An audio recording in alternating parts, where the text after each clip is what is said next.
I'll start off with the mini sub then. Yep. Okay. We missed the zero flyby.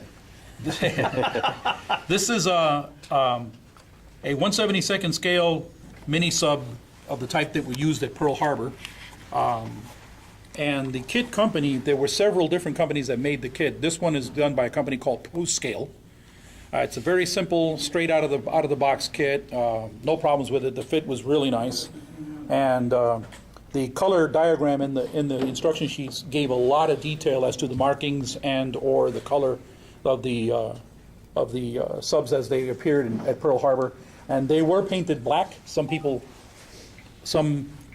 online stated that they were not black, that they were painted blue or whatever, but they were painted a black, flat black.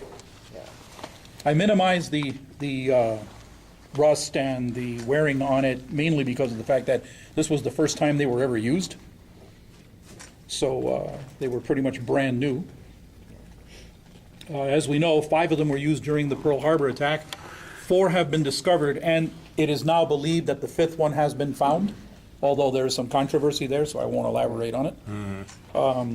Now, is this the same submarine that was also deployed at Sydney Harbor?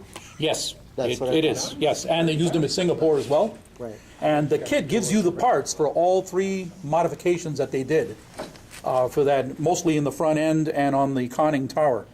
But yes, that is the same identical sub. Over 200 of these were actually built for the war, and as many as 60 were used in combat. What's the scale? 1/72nd. I know what I'm thinking of. I'm thinking of that. Yeah, the original sub was 85 Right. feet, approximately 85 feet long. It carried 2 torpedoes and 2-man crew, and then from the lower area here to the lower and upper area here, all the way around either side of the engine and prop was where the batteries were, strictly on battery power. No diesel engine of any kind. Okay. So the sub takes you there and you almost to the target, and then you battery your way on. Well, actually, they had there's no means of recharging the batteries. Yeah. So you basically go there and come back on what you got. Right. Yeah.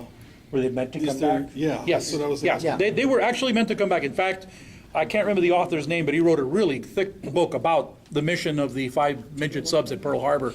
And he explains that the records actually show that they were supposed to rendezvous with the mother subs off the coast of either, what's the island north of Oahu? Kauai. And then the crews would transfer over, and at time allowed, they were going to strap the subs back on board. If they not, they were going to sink them right there. Yeah. See, the one I was talking to Rob about earlier, and I just thought about it now, that was smaller, was the one-man suicide torpedo. That's, yeah. And it's about half the size of this, and it basically is a torpedo with a bubble on it, so Right. I could Yeah, yeah. pilot it. That's right. Yeah, That's what I was Yeah, thinking of. That's the Kai-10. That's the Kai-10. Yeah, they got one of them over, the real one over in Bremerton. Okay.